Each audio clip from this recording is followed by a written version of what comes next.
Alright, welcome back on day 2. Selamat datang kembali di program From Scratch, panduan bahasa Inggris 30 hari tanpa kursus untuk pemula, dan ini adalah panduan hari kedua. Kita akan bahas soal kalimat positif atau kalimat afirmatif, bebas namanya ya.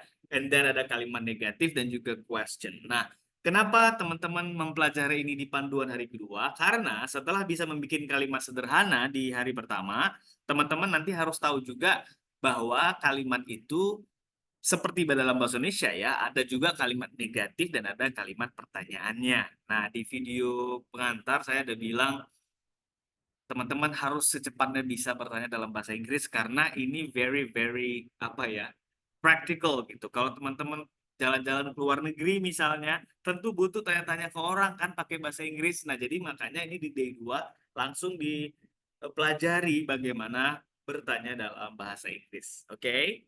Yes.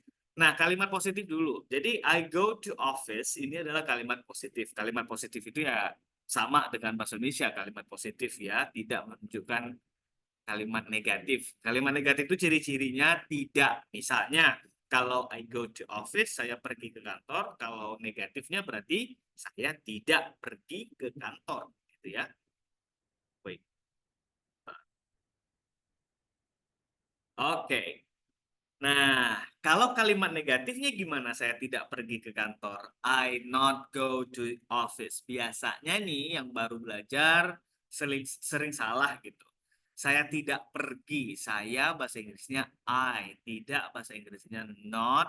Pergi bahasa Inggrisnya go. I not go. Oke, benar nggak? Salah ya.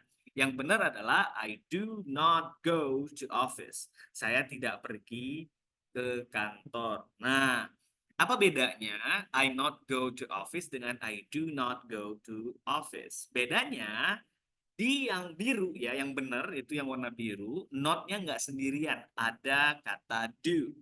Nah, di file PDF teman-teman semua itu saya ada jelasin bahwa kalimat negatif dan question atau pertanyaan dalam bahasa Inggris itu wajib ada kata bantu atau auxiliary verbs atau modals juga. Ya, nggak usah pusing dengan istilah auxiliary. Pokoknya teman-teman pelajari aja ada do, ada can, ada must, ada will, ada may. Macam-macam ya, listnya ada di PDF, silakan dipelajari saja. Di sini saya jelaskan bahwa yang benar itu not harus ada temannya, yaitu auxiliary verb. I do not go to office. Ya, oke, itu kalimat negatif. Jadi kalimat negatif untuk bilang tidak, nggak boleh cuma not doang. Harus ada temannya. Temannya siapa? Salah satu dari kata bantu. Apakah I do not go, atau kalau mau bilang saya nggak bisa pergi, I cannot go. Oke, aku nggak akan pergi ke tempat kamu. Oke, I will not go. Ya, question. Kalau bertanya gimana caranya? You go to office, kamu pergi kantor nggak? Kamu pergi ke kantor nggak? You go to office? Boleh? Tidak boleh ya. Secara aturan, dia harus diawali dengan auxiliary verbs atau kata bantu. Jadi yang benar adalah, do you go to office? Hey, do you go to office? Do you go to office?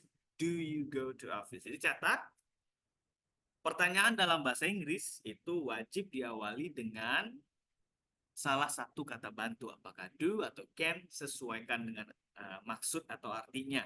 Ada catatannya di PDF ya, boleh nanti dicek. Alright, sedikit tip tambahan. In case kalau teman-teman bertanya atau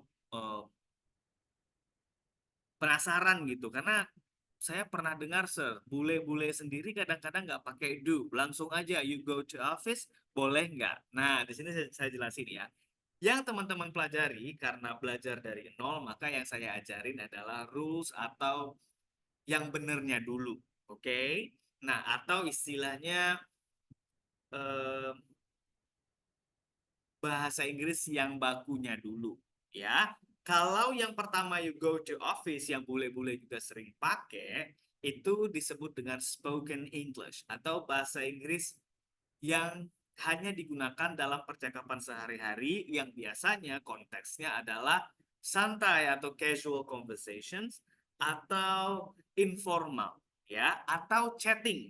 Nah, saya pernah di Instagram ditanya orang, bedanya bahasa Inggris chatting dengan tidak gimana ya? Salah satunya ini, they usually break the rules ya. Biasanya mereka tidak menggunakan aturan ini. Tujuannya sebenarnya hanya biar cepat aja efisiensi ya. Tapi yang benarnya adalah do you go to office. Nah, jadi sebelum teman-teman break the rule atau tidak pakai rule tapi harus tahu rule-nya, ini untuk pengetahuan teman-teman supaya nanti ketika menggunakan bahasa Inggris yang harus benar bahasa Inggrisnya kayak dalam menulis, membuat surat lamaran kerja, eh, konteksnya formal, itu teman-teman tahu ya, jangan tahu broken English istilahnya, bahasa Inggris yang santai informalnya tahu tapi malah yang benernya nggak tahu, kan sayang banget ya. Oke teman-teman, itu saja intinya negatif statements atau sentences in English dan juga questions itu harus ada auxiliary verbnya. Setelah nonton ini pastikan cek lagi PDF latihannya, kerjakan semua latihannya, dan cek kunci jawabannya. Kalau ada yang nggak ngerti, boleh ditanya ke tim pengajar dari Bahasa Akademi. Thank you guys for watching. I hope you learn the stuff. And sampai jumpa di panduan hari ketiga. Bye-bye.